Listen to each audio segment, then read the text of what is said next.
First, I will introduce Pavel Kabat, Director General of International Institute for Applied Systems Analysis. Please, Pavel.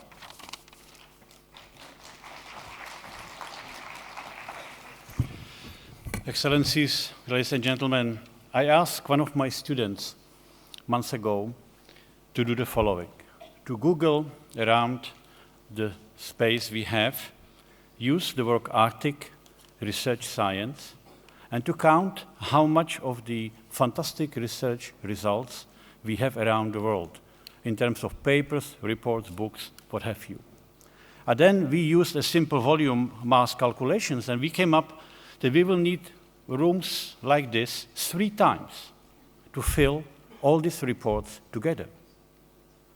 And as you have heard this afternoon and yesterday and tomorrow, amount of research is only growing.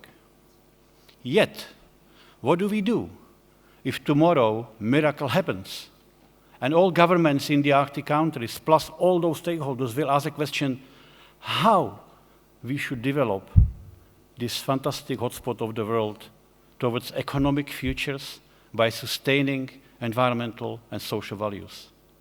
And I think science would have to say, we do not know.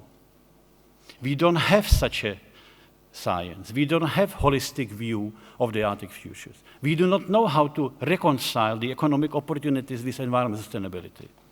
There is a need for a new initiative, which will put all the scientific efforts together, across the disciplines, across the countries, across the stakeholders. We call this Arctic Future Initiative.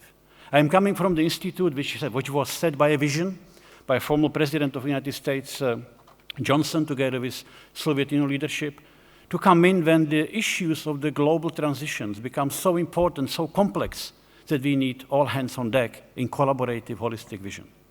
YASA, as we call ourselves, is here to invite the Arctic governments, Arctic academic community, all of you who are interested in Arctic futures, to mount on such a study, Arctic Plausible Futures. Can we come up with a number of scenarios under which we could actually show to the industries, to the environmental sector, to the governments, is it possible to reconcile the economic futures and the sustainability in this region?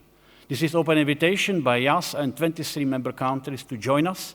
We will have a session at the end of day today, but also discussion tomorrow. And we believe that during the within a year or 2, we will be able to announce such a study here, which will be the first of its kind of the holistic Arctic futures. Thank you very much.